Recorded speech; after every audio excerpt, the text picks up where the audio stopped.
అలాగే మన తల్లి చిత్తము మధుర గీతము, తెలుగులో మంచి పాట పాడితే ఎంత అందంగా ఉంటుందో తల్లి మనస్సు అంత అందంగా ఉంటుంది.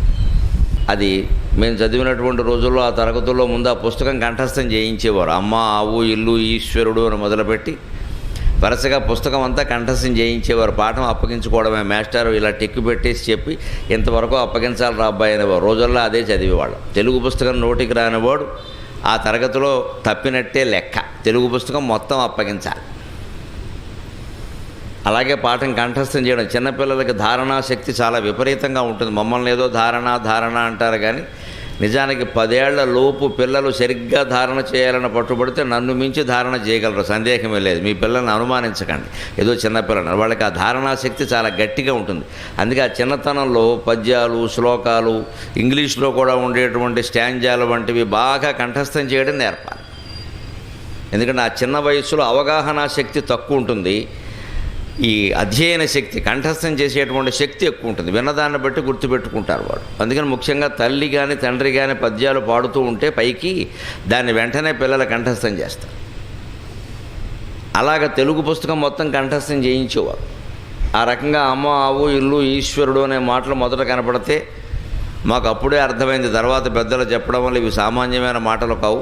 మానవ జీవితంలో సాధించవలసిన 4 పురుషార్థాలని ఈ 4 మాటల్లోనూ పెట్టారు అని మాకు అర్థమైన తర్వాత కాస్త పరిశోధనాత్మక దృష్టితో ఆలోచిస్తే నాకే తోచింది.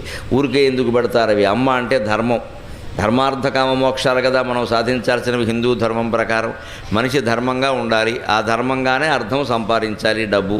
ఆ ధర్మంగా సంపాదించిన అర్థంతోనే కోరికలు తీర్చుకోవాలి, అదే కామపురుషార్థం. ఇక ఆ కోరికలు ఎప్పుడూ అలా పుడుతూనే ఉంటాయి, విపరీతం ఎంత తీరినా పుడుతూనే ఉంటాయి. కాబట్టి ఆ కోరికల్లో పడి కొట్టుకుపోకుండా మోక్షం కోసం ప్రయత్నం చేయాలి. ఇదే జీవిత సారం. అంచేత హిందువు అయిన వాడెవడు ఆందోళన చెందడు. హిందువు జీవితం నిర్ధారితం, నిశ్చితం, ఖచ్చితంగా ప్రణాళికాబద్ధం. జీవిత లక్ష్యాలు ఏమిటంటే 4: ధర్మం, ధర్మం ద్వారా అర్థం, ధర్మార్థం ద్వారా కామం, కోరికలు తీర్చుకోవడం, పరిమిత పద్ధతులు. ఇష్టం వచ్చిన కోరికలు కాదు అక్కడ. ఆ కోరికల్లో పడి కొట్టుకుపోకుండా కోరికలు అలా పుడుతూనే ఉంటాయి. కాబట్టి ఆ కోరికల్ని త్యజించి వాటి మీద దృష్టి పెట్టకుండా మోక్షం కోసం ప్రయత్నం చేయడం, ఇదే లక్ష్యం. సరిగ్గా మన తెలుగు విద్యా విధానం ఎంత గొప్పదో చూడండి. అమ్మ, ఆవు, ఇల్లు, ఈశ్వరుడు అనే 4 మాటల ద్వారా ఈ 4ంటిని చెప్పారు. అమ్మ ధర్మానికి ప్రత్యేక, ఆవు అర్థానికి ప్రత్యేక, చిలుక కామానికి, ఇల్లు కామపురుషార్థానికి ప్రత్యేక, ఈశ్వరుడు మోక్షానికి ప్రత్యేక. ఎందుకంటే అమ్మ నుంచే మనం ధర్మాలన్నీ నేర్చుకుంటాం. ముందు పుస్తకం ద్వారా తెలుసుకుంటాం. పుస్తకం కంటే ముందు అమ్మ చెబుతుంది, ఇలా కూర్చోవాలి, ఇలా కూర్చోకూడదు, ఇలా ఉండాలి, కాళ్ళు కడుక్కోవాలి, ఇలా కాళ్ళు కడుక్కోకుండా అన్నం తినకూడదు, చేతులు కడుక్కోకుండా అన్నం తినకూడదు. పెద్దవాళ్ళు వచ్చారు కూర్చున్నాయేమిటి, లేచి నిలబడు. అన్నం ఏదో ఊరికి నెక్కర వేసుకుని చొక్కా లేకుండా ఉండడం అనుకో, వారు ఎవరో వచ్చారు చొక్కా వేసి అలా కనపడకూడదు. ఇలా అన్ని ఆచరణపూర్వకమైన ధర్మాలన్నీ తల్లి చెబుతుంది. అందుకని అమ్మ ధర్మానికి ప్రత్యేక, ఆవు అర్థానికి ప్రత్యేక. ఆవు అంటే పాడి పరిశ్రమ, ఒక్క ఆవే కాదండి, గేదెలు అన్నీ వస్తాయి, పశుజాతి అంతా. ఇవాళ పాడి పరిశ్రమ లేకపోతే పరిశ్రమే ఉంది, పాలు, పెరుగు, వెన్న ఎలాగ. అంచేది ఆవు ఆర్థికం, అర్థపురుషార్థం. వెనకటి రోజుల్లో అయితే గోవుల్ని ధనంగా భావించేవారు. గోధనం, తెలుగులో ద్వంద్వ సమాసాలను ద్విగు సమాసం అంటారు. ద్విగుహు అంటే 2 ఆవులు అని అర్థం. ద్విగుహు అంటే 2 ఆవులు, ద్వౌ గావో ఎస్య సహా ద్విగుహు అని అర్థం. 2 ఆవులు కలిగిన వాడు అంటే 2 ఆవుల్ని ఈవేళ మనం 100 రూపాయల నోటు ఎలా అనుకుంటాం అలా భావించేవారు. 2 ఆకులు ఇస్తే 100 రూపాయలకి ఏ వస్తువు వస్తుందో ఆ వస్తువు వచ్చేది. అప్పట్లో ఈ కరెన్సీ లేదు, బంగారు నాణ్యాలు అందరికీ దొరకవు, రాగి నాణ్యాలు ఏమో చాలా చిన్నవి విలువలో. అందుకని గోవుల్ని ధనంగా ఉపయోగించేవారు. అలాగే ద్విగుహు, పంచగవం 5 ఆవులు ఇస్తే ఒక వస్తువు వచ్చేది. అలాగే శతగవం 100 ఆవులు ఇస్తే ఓ ఇల్లు ఇచ్చేవారు. బార్టర్ సిస్టమ్, వస్తు మార్పిడి పద్ధతి. అందుకే ఆ రోజుల్లో గోదానాన్ని చాలా పుణ్యమైన విశేషంగా చెప్పారు. గోదానం అంటే ధనదానమే, గోవులు ఇస్తే ధనం ఇచ్చినట్టే. అందుకని ఆవు ఆర్థికం, అర్థపురుషార్థం. అలాగే ఇల్లు కామపురుషార్థం. ఎందుకని కామపురుషార్థంతో, కామవాంఛలతోటే కదా, కోరికలతోటే కదా మనిషి పెళ్లి చేసుకునేది. ఒక్కడిగా ఉండలేక 2 కావాలనుకున్నాడు. తర్వాత 2 22 అయ్యారు, 32 అయ్యారు, ఎంతైనా అయ్యారు. ప్రపంచం అంతా అలాగే వ్యాపించింది. అంటే సంసారానికి మూలం కామపురుషార్థం. సంసారం ఎవరు అంటే ఈ పెళ్ళైన వాడిని ఏమంటాం మనం తెలుగులో? ఓ ఇంటివాడు అయ్యాడంట. వాడికి ఇల్లు లేకపోయినా సరే, పెళ్ళైతే చాలు ఓ ఇంటివాడు అయ్యాడంట. కష్టపడి 10 లక్షలు పెట్టి, ఓ 25 లక్షలు పెట్టి ఇల్లు కట్టుకుంటే ఇల్లు కట్టుకున్నాడు అంటాం, ఇంటివాడు అయ్యాడు అనం. ఆయన ఇల్లు కట్టుకున్నాడు లేదా కొనుక్కున్నాడు అంటారు. పెళ్ళి అయితే మాత్రం వాడు బస్టాండ్లో కాపురం పెట్టినా సరే ఈ మధ్య ఇంటివాడు అయ్యాడు. ఇల్లు ఎక్కడదే? పెళ్ళైన వాడిని ఇంటివాడు అయ్యాడని ఎందుకంటారు అంటే పెళ్ళైతే గృహిణి గృహముచ్యతే, భార్య ఉంది అంటే ఇల్లు ఉన్నట్టే. అంచేత ఇంట్లో ఆడవాళ్ళు పెత్తనం చేస్తే కంగారు పడకండి, వాళ్ళే చేయాలి పెత్తనం, మనం మాట్లాడుకోరు కూడా మంచిది. మన రాష్ట్రం పేరే ఏపీ. ఏపీ అంటే ఆడపెత్తనమే, ఇంకా మాట్లాడద్దు. నేను ఒప్పేసుకున్నాను, మీరు ఒప్పేసుకోండి, గొడవలేదు. ఆ గొడవ ఏదో వాళ్ళు పడతారు, ఎందుకు వచ్చింది. అంచేత ఇల్లాలు ఉంటే ఇల్లు ఉన్నట్టే, గృహిణి గృహముచ్చితే. పెళ్ళైన వాడికి సంసారం ఉంటుందండి, పిల్లలు ఉంటారు, ఓ ఇల్లు కట్టుకోవాలన్న ఆలోచన వస్తుంది. తర్వాత ఎంతకాలం బయట ఉంటాడు.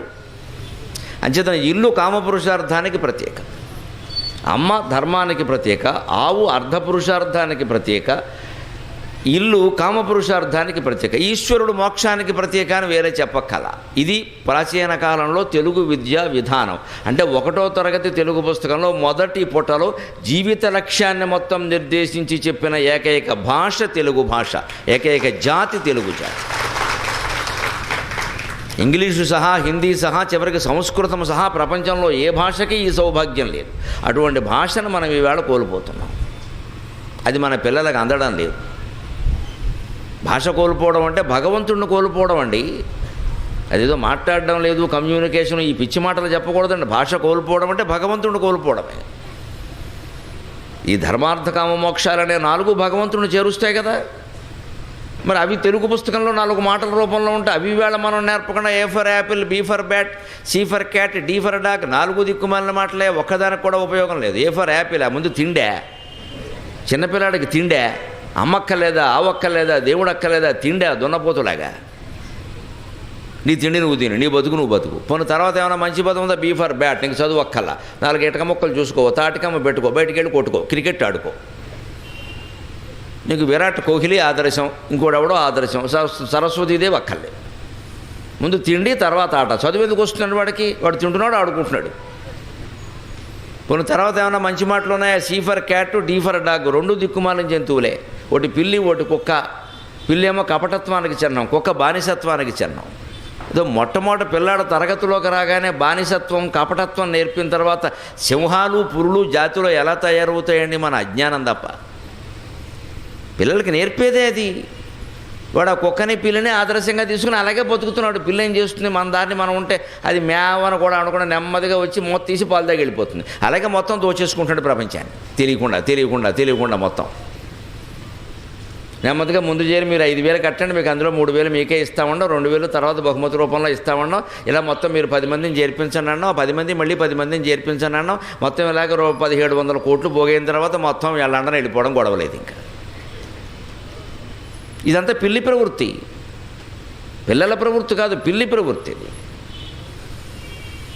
ఇంత దౌర్భాగ్యపు విధానంలో ఉన్నాం కాబట్టి నేను ఈ పద్యంతో ప్రారంభిస్తున్నా. మన తెలుగు మొత్తం మారు త్రిప్పటము.